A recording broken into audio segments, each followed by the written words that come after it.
Hi, everybody. Welcome back to Capital to the Coast BNI. My name is Mike Manning. Each week, we bring you a local small business success story from one of our 36 chapters that range from Raleigh, Durham, Chapel Hill, all the way to New Bern and Fayetteville and soon to be Swansboro. If you're not familiar with BNI, it is Business Networking International, the world's largest networking organization. And our goal each week, following the Giver's Gain motto, the BNI motto of Giver's Gain, is to help our fellow members grow their business, and we'll get those rewards in return. Our small business guest today is John Ipock with Blue Arbor, and John's celebrating 14 years with Blue Arbor in August, so we'll get to that. He is a member of Business in the Burn. They meet Wednesdays at 8 a.m. at the Elks Lodge in New Bern. So if you're ever out that way on Wednesday morning, want to meet a room of professionals, and you will be entertained. You'll meet a lot of nice people. Please stop by. He is the power team coordinator in the chapter and holds the employment agency seat. John, how are you today? I'm doing good this morning, Mike. How are you doing? Good. Glad to have you on. So a couple things before business. Your beard, man, I cannot. I don't know if mine would grow that long, and I don't know what it looked like. But how long you had it, and how long does it take the maintenance on it? I've had it for just about, I'd say 5, 6 years. Mhm. My wife's a professional stylist, so I get all kinds of different products. If it's a little too scraggly looking, she's chasing me around the house with a pair of scissors. Nice. Thank you. All right. Um, yeah. But So Mike, I think you would be really good with one of these beards. I I really do. I don't know. I've never been able to. I hadn't even thought about it, but I couldn't grow it that long anyways. But my youngest son has a healthy one. He likes it. But again, his wife is like, no, we're gonna trim that back a little bit. So, but yeah, yours looks very yours look very professional. So I like it. You'll also know during the interview, John's voice, the depth and deepness of the voice. It's one of the best. And he is the official, I'm calling the meeting to order every Wednesday morning. He walks back into the corner room, takes a deep breath, and out comes those pipes, man. Oh, Oh, yeah, we'll get into it a little bit later, but I use my voice a lot. I'm a professional microphone. yep. And when you and I have that type of voice as well. When I need it, it's good to have because it'll get attention. So, all right. So, Blue Arbor is. Let me see if I can get this straight. You guys are a staffing agency, a temp agency, an HR agency with clients. I think there's like 40 states when I was looking at the map on the website over the weekend. That you guys help small business owners in a number of ways. That's correct. We started here in New Bern 45 years ago, and we saw a hole in New Bern as itself. It had a need. It needed more people to come out and work and help people find work, and we were able to do that. And one of the best ways that we've been able to do that is to consistently find what the business is lacking and then go in and provide the service and help it, you know, fold it back into our own business. So we started off as a staffing agency and we realized that we wanted to drug screen all of our people, but it was taking too long to go outside. So we started drug screening in house and teaching people how to, you know, do that in house. And we were able to build a second business that folds into the staffing agency through that. And then once we started getting really good employees who are drug screening, background check, coming through our temp agency, then we realized that we were able to go out and get contracting. And so we've been working with the government and the military and different huge corporate entities, and we've been able to jumpstart that. So it's really we fold into ourselves and then we find better ways of providing service. How did you find Blue Arbor, or how did they find you almost 14 years ago? So my it's almost a cliche stereotypical answer. I have always been around Blue Arbor my entire life. My aunt started this business from scratch. And once I got done with college, I moved off to Greensboro. I'm actually a I'm trained in printing. I'm a classically Mm. trained graphic designer. Um, and I worked in printing. I worked in design for about 10 years. And as I was working through that, she actually got a contract to help clean up New Orleans after Katrina hit.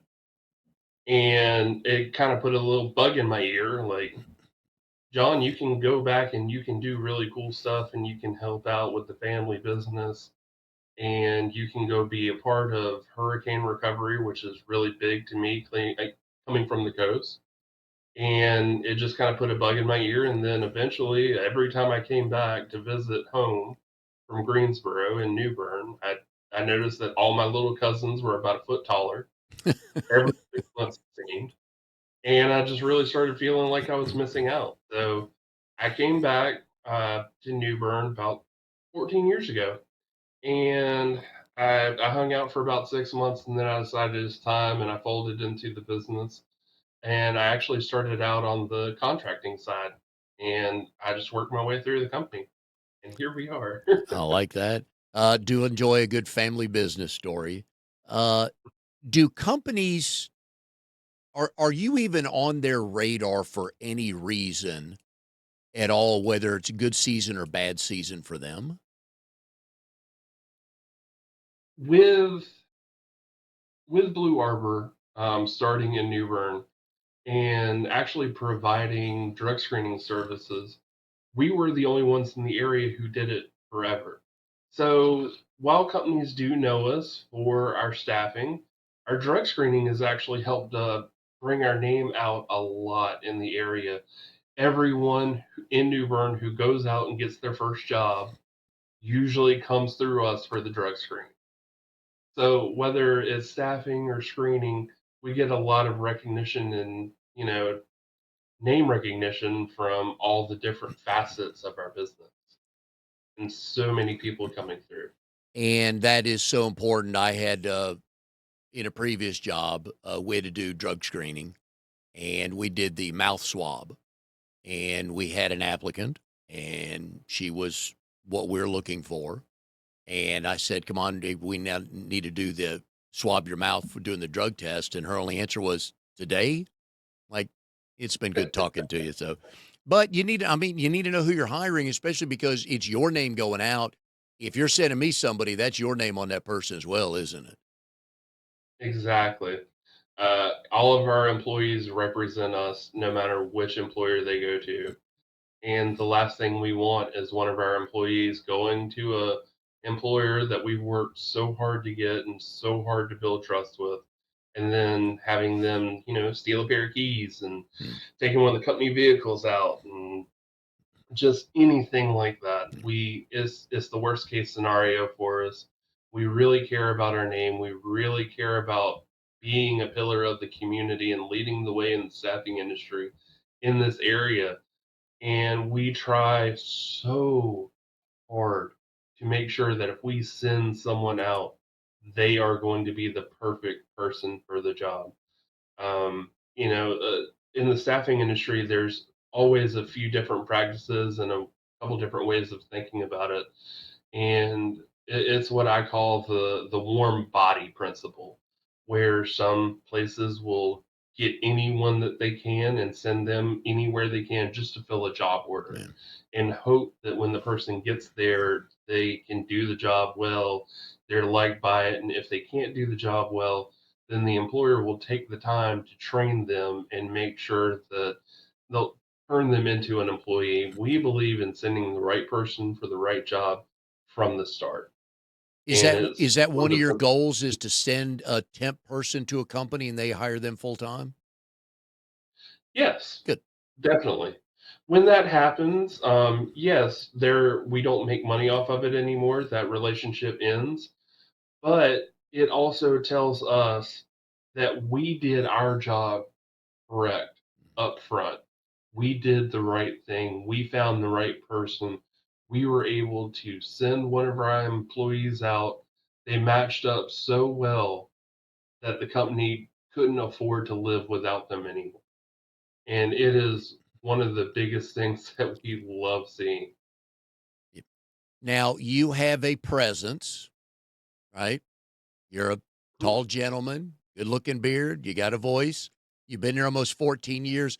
I would imagine sometimes people stop you and say, "Hey, John, I don't know if you remember me, but thank you." That actually happens quite often. I bet it Um, does. yeah, so I'm one of those people who has no shortage of job security in my company. I am cross trained into everything that we do. I've worked in every facet of the business. I've helped out with staffing. I've helped out with the government contracting, and I was trained almost from day one on how to do drug screening. And with screening, you can see 20 to 30 different people a day, every day Oh, that you work, okay. depending on how busy we are. So once you start running the numbers on that, yes, I get a lot of interaction with the community and different people. And I always feel bad that, people I can go through a convenience store and someone will say, "Oh, hey man, I remember you. You did my drug screen. I really appreciate it, man. I got the job and Yep. everything's going great. But it started with you guys and thank you so much." And I'm like, "Mercy for my life." But that is so great. I'm glad that we were able to help. That feeds your soul, doesn't it? It really does. It Yeah. really does. We are in a business of people. Without people and helping people, we have no business. It's employers putting our trust in us. It's employees putting their trust in us to send them somewhere good they can thrive. And once we start having those success stories, all the long hours, all the phone interviews, all the sales calls, all the everything is instantly worth it when you get that text from either an employee or an employer, ideally both, that says, "Hey, this is the perfect situation. This is the perfect person to do this job. I don't know how we ever got along without them. Thank you so much for sending them here. This is perfect." Yeah, I bet it does, and in a small town, no shortage of people stopping you, I bet. I Oh, never yeah. I never trust politicians telling me how the business market is. I like to hear from small business owners. So how's the hiring market, for you guys in general these days? It really separates into microeconomy. The New Bern market, right around here where we're seeing a lot of growth, it's phenomenal. We have people coming through every day. We are able to place people out. Everything's going good. In Carteret County, they're actually Moorhead City. They're seeing a lot of rapid growth, and they're having some growing pains from it.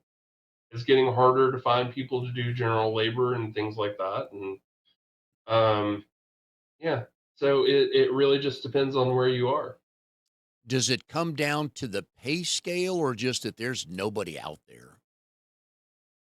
Both, both. With rapid inflation going on right now, pay scales are changing quickly. They're changing very quickly.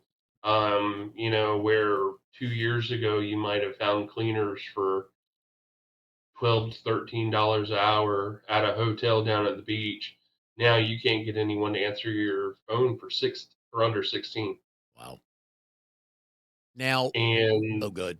yeah, it's just a bunch of trial and error and keeping up with the market and making sure that everything's going through. But that's one of the fun parts of our job, When constantly yeah. adapting to a changing environment.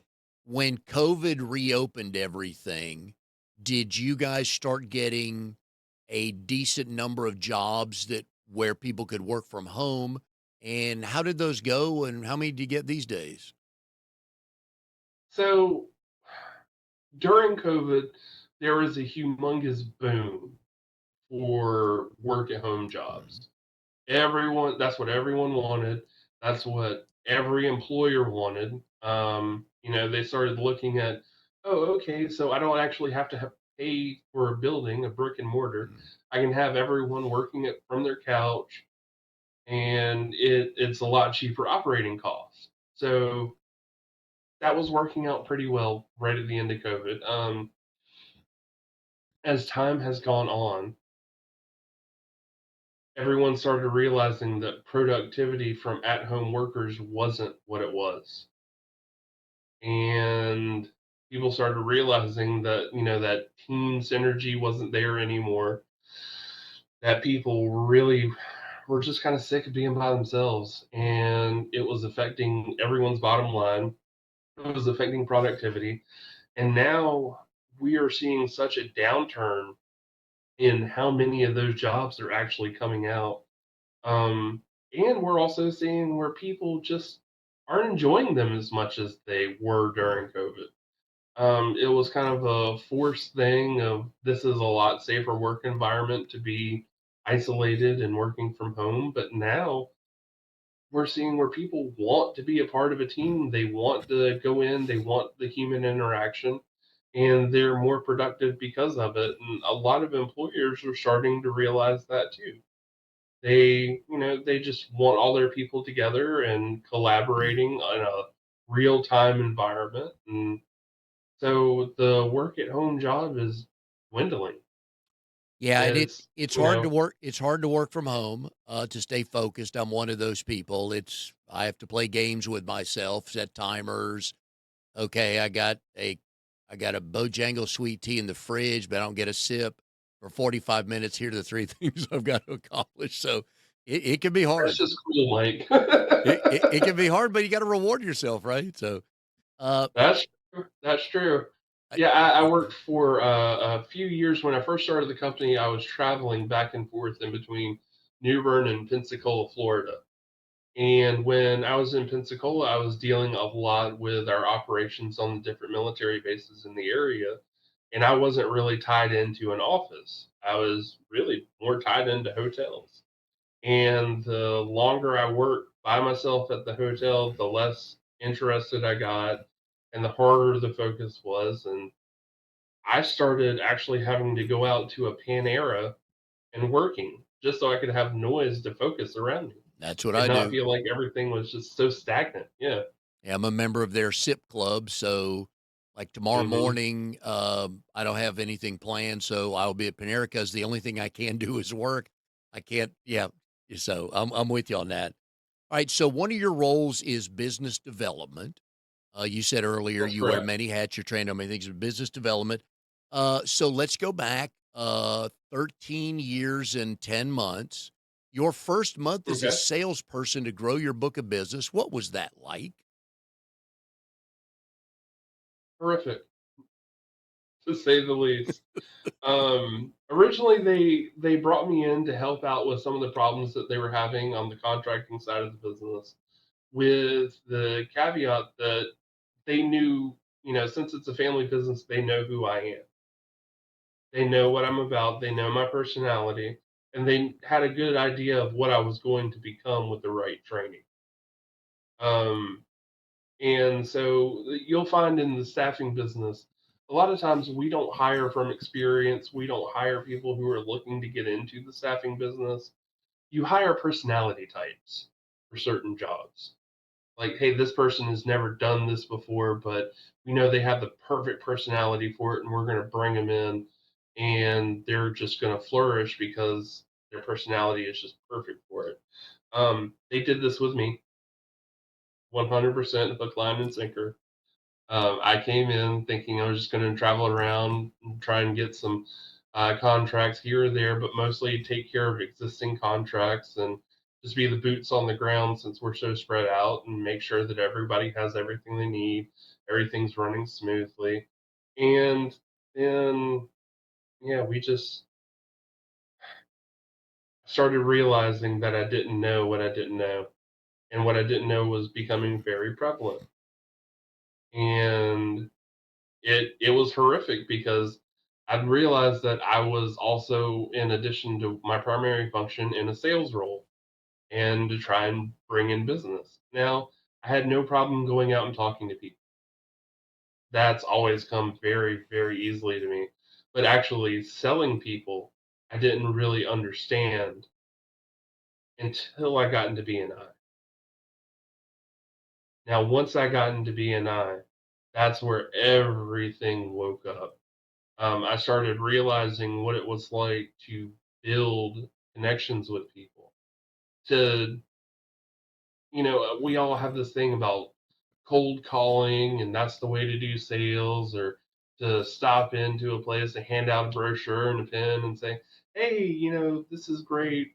Please come and let me staff for your business." And then you walk out, and you know that the person has already thrown the brochure away 2 steps out the door, and they may keep the pen that you gave them, they may not. And that's what sales was looking like, and I started realizing, okay, this is what's going on with that, and I was seeing no success from it.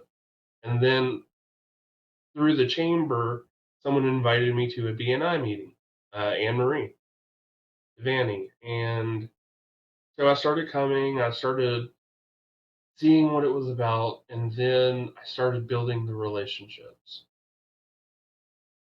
getting to know the people, getting them to trust me, knowing that I would take care of them no matter what happened. And I realized that through BNI and the connections and the relationships that I was building, I was going to have success. And I have. I've had a lot of success. Success that I couldn't have dreamed of when I was sitting there handing out brochures and flyers and just talking to random people at a chamber meeting, once every 3, 4 months as they would cycle in and cycle out. So BNI is what really just kicked it to the level that I couldn't have attained otherwise. Oh, and we're going to get to more of that here in a second. I want to go back. This is Yeah. your first tip opportunity, which I love giving for the listeners. Somebody's getting ready to go on a job interview, and let's say they're not 100% qualified for the job. And you talked about personality fits without trying to BS your way through it.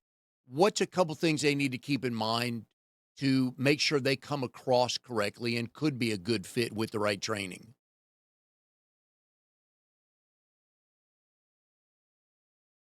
Honestly, one of the big things that I always preach in a situation like this is when you're going through and you're doing interviews. I'm going to be a little bit off your question, but when you're going through and you're doing the interview with somewhere, remember that interviews are a two-way street.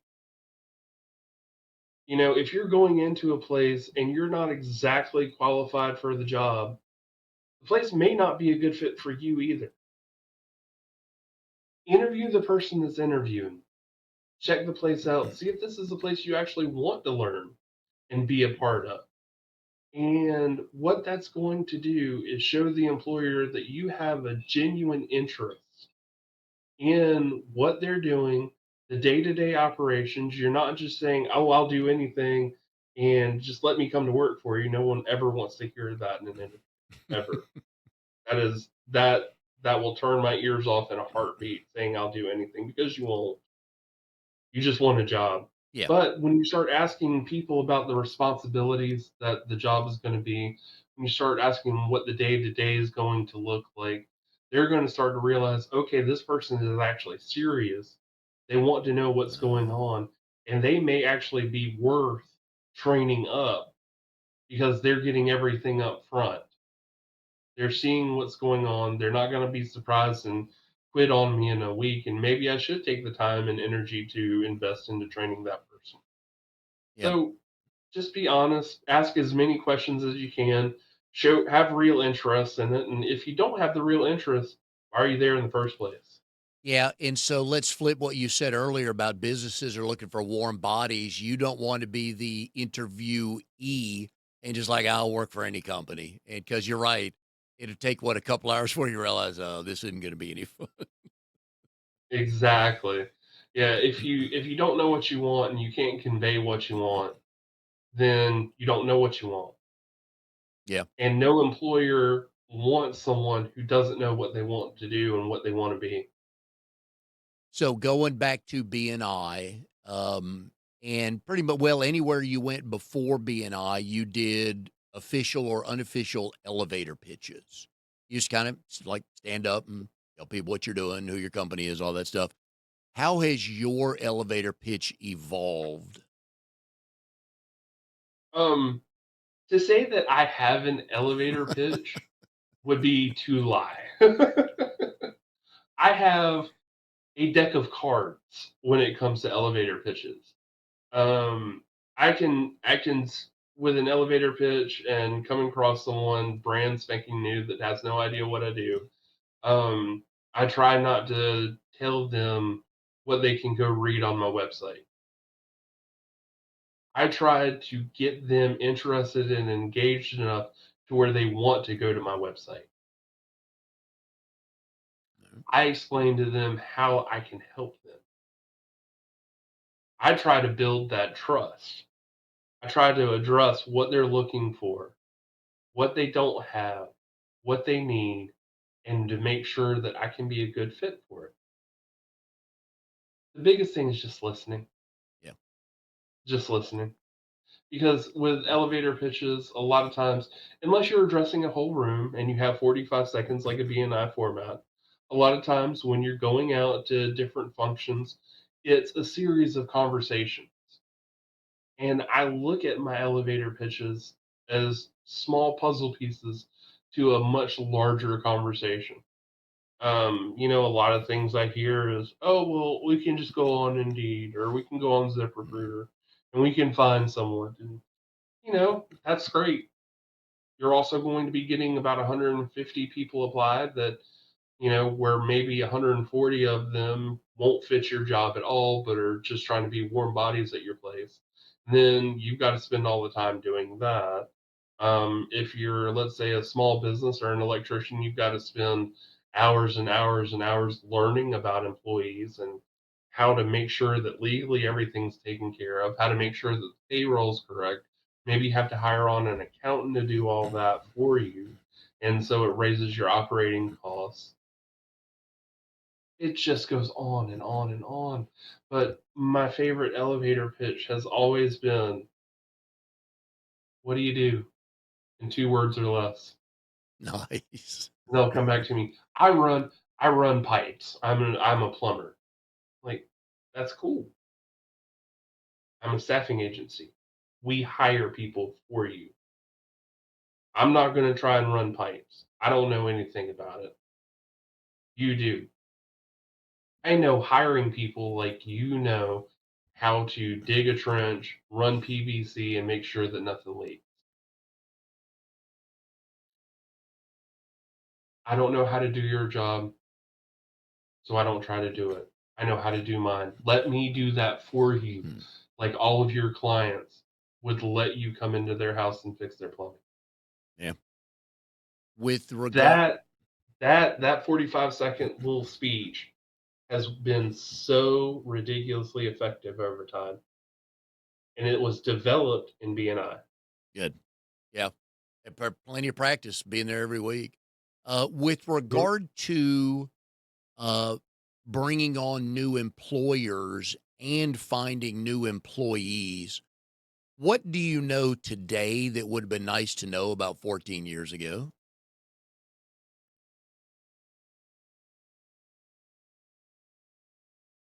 Consistency is key.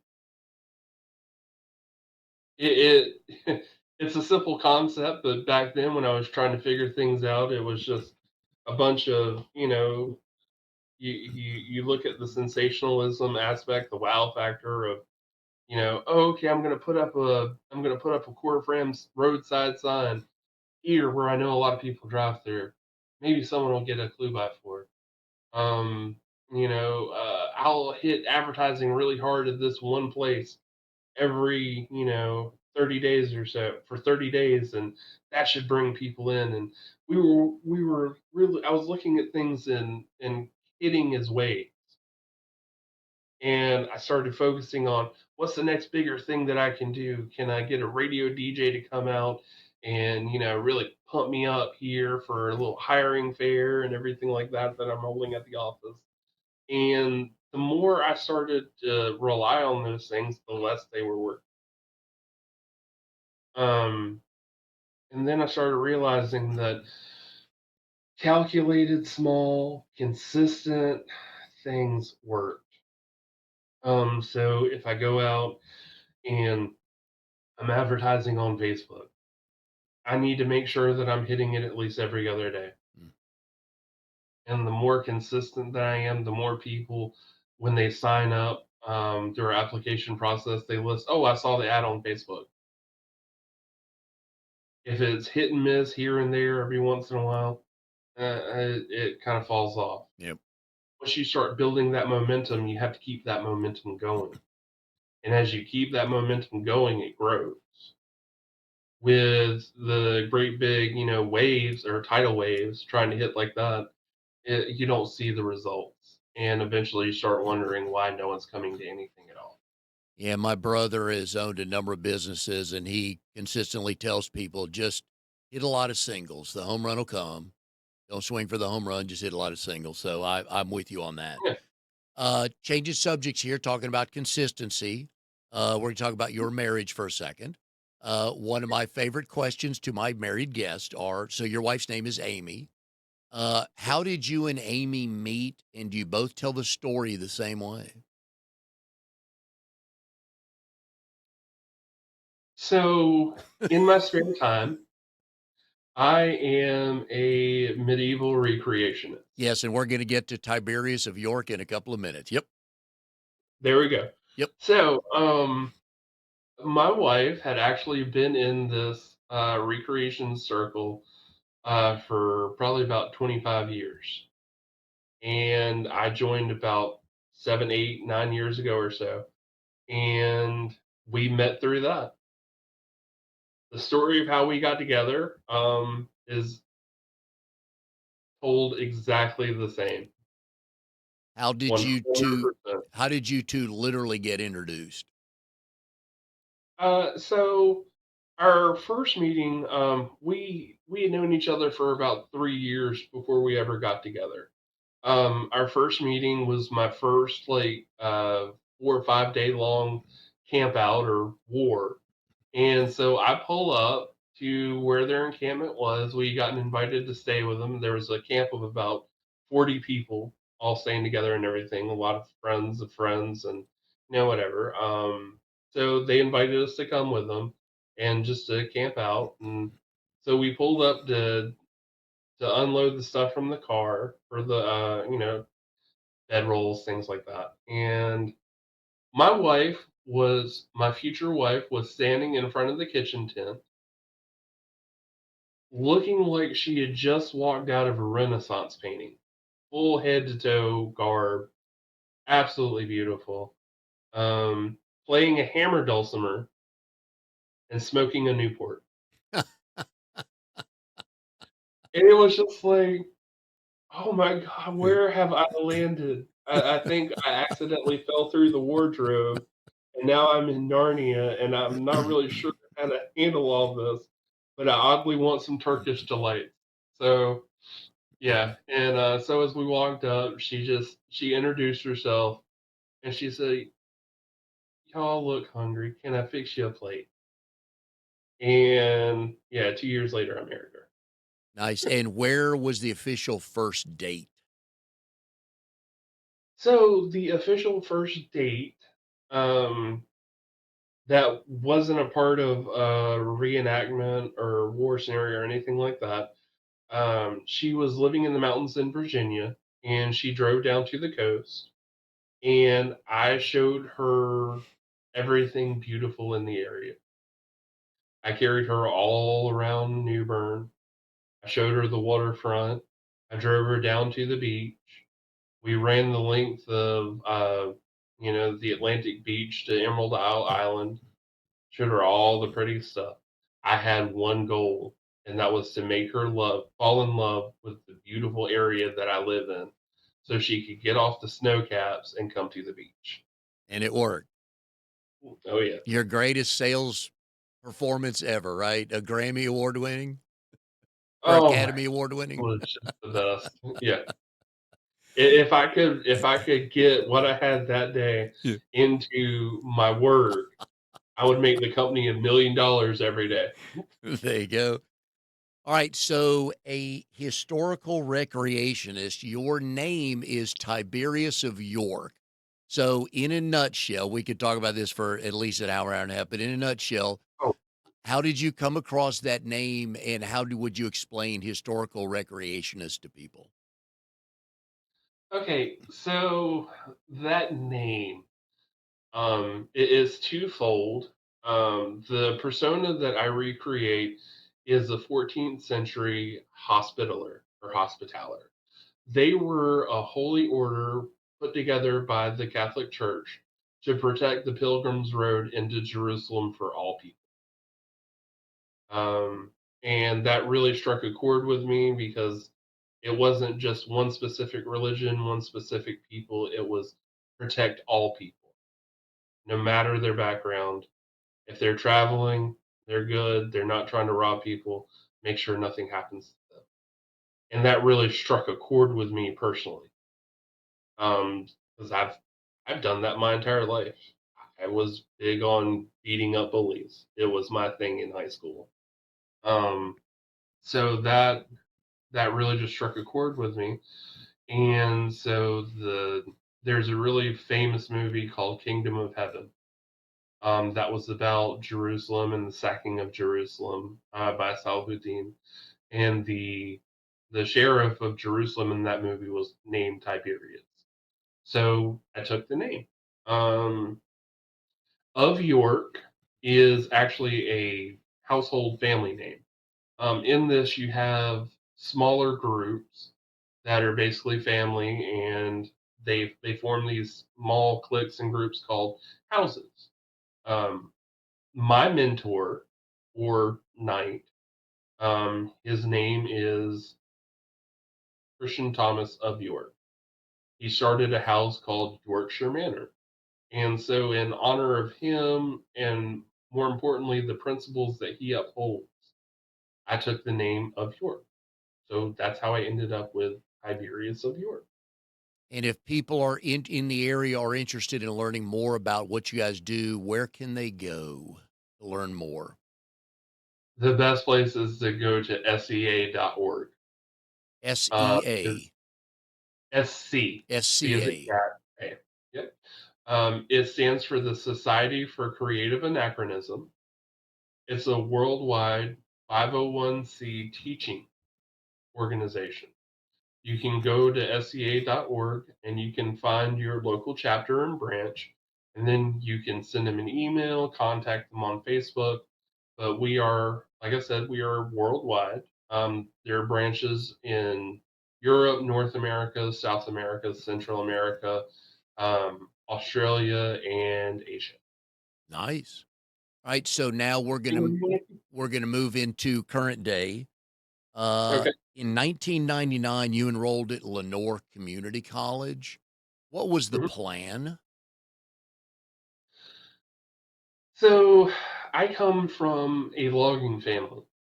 I was actually set out to be a fourth generation logger. And the more that I came up in that business, the more I realized that it was phasing out its profitability. That I was going to work 14-hour days, Ooh, 6 days a week, and I was never going to get anywhere and just barely beat the books. So I knew that that was not where I needed to be at in my life. I wanted a little bit more. Um, so in high school, I came across a graphic arts program, and that kind of woke me up. I was doing dark room work, manually stripping plates, burning them with UV lights, and setting up a printing press and printing things out. And I just really, really enjoyed it. So I went on to Lenore, and they had one of the best graphics programs in the state at that point. And so I got involved and I got my associates. And I've been in and out of the industry ever since, depending on how well the economy's doing. okay. I like that.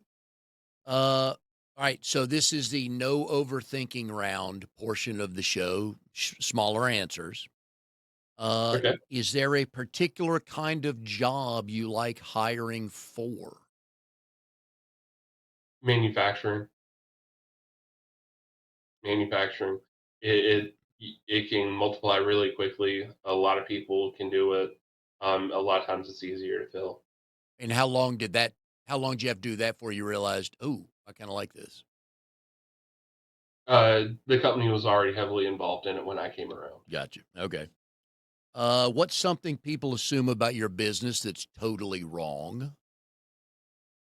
We charge employees. Oh, That okay. is one of the biggest misconceptions. People think that we take percentage cuts from them, and that is not true. We charge everything directly to the employer per hour. Nice, okay. Yeah, Uh, it does not cost you anything to work for us. nice. Your employer pays for all that. Right, business owners and business professionals waste the most time on what?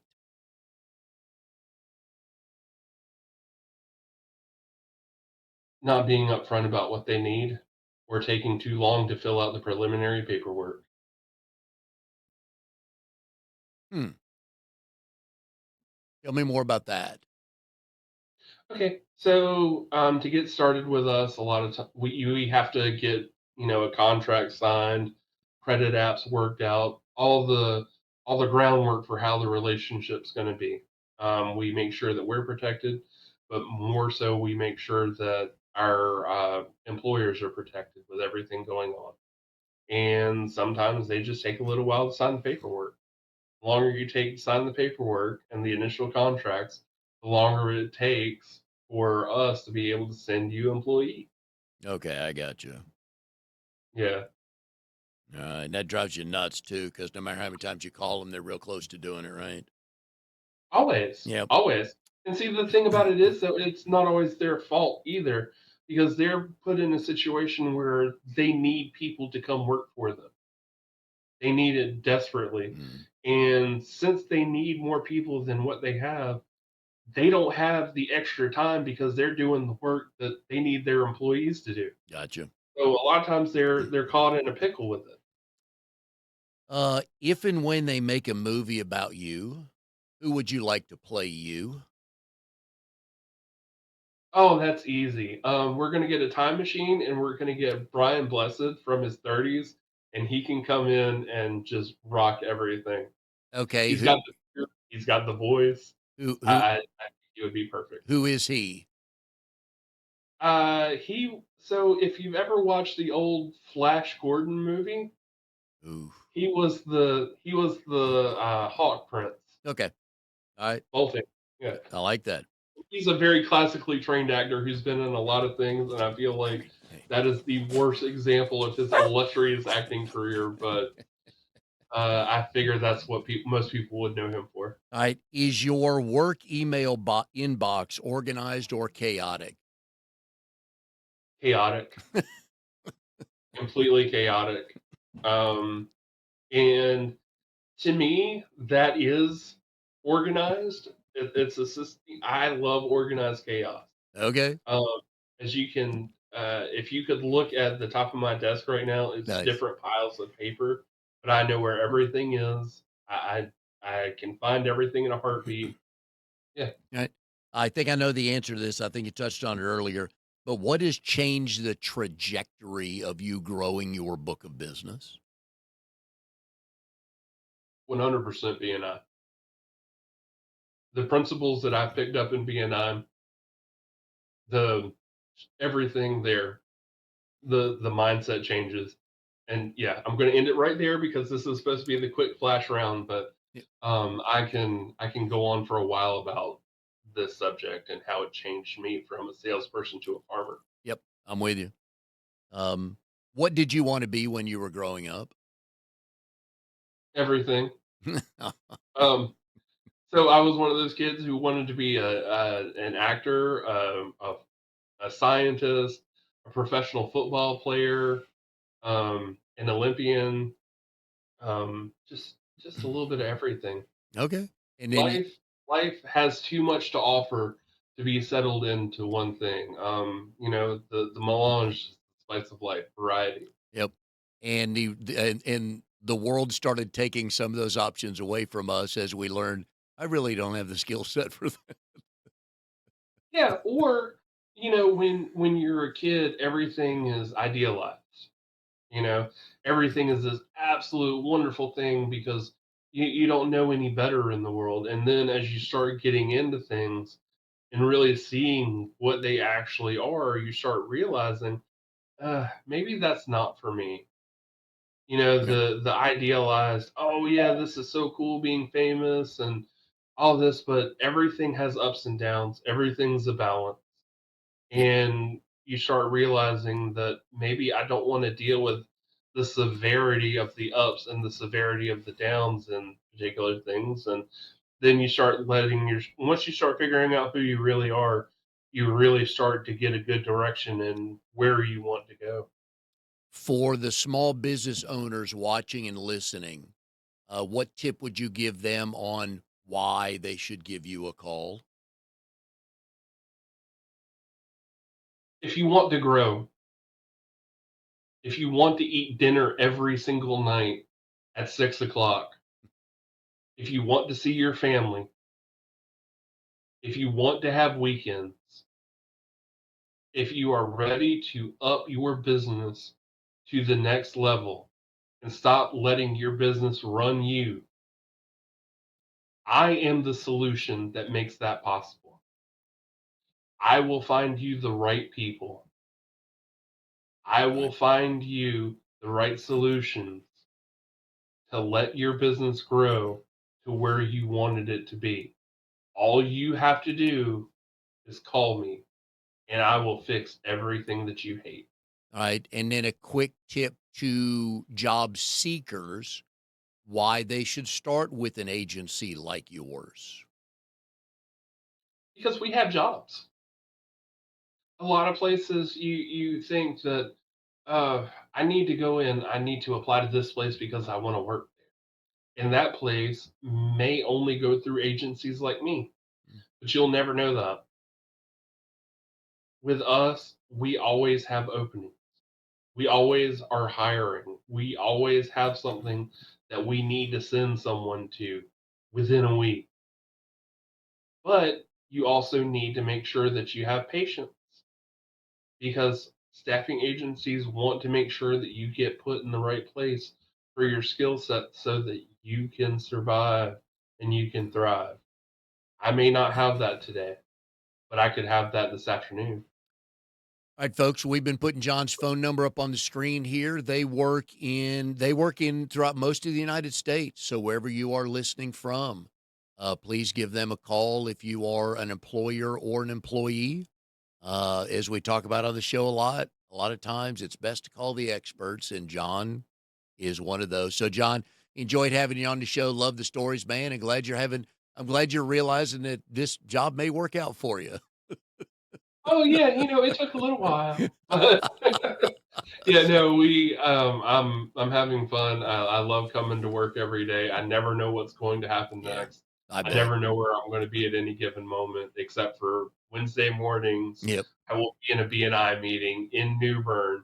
So come visit us if you're in the area and say hey. There you go. But And it's just, is you it never blue? know where I'm going to be, and I love it. Yep. Is it bluearbor.com?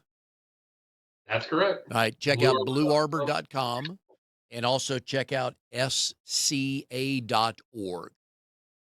And you'll, but one or both those places can be able to help you out. So, John, anyways, great having you on the show. We appreciate it. And we will see everybody next time on Capital to the Coast BNI.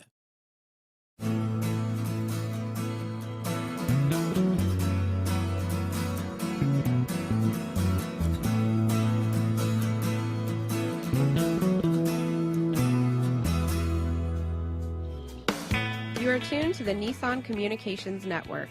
If you tuned in too late, you can always watch each program in its entirety or download an MP3 audio file of it in the archives section at nissancommunications.com. Don't forget to subscribe to our YouTube channel, follow us on Twitter, and like us on Facebook. Sponsored by StreamingGear.com and DeltaForce.net.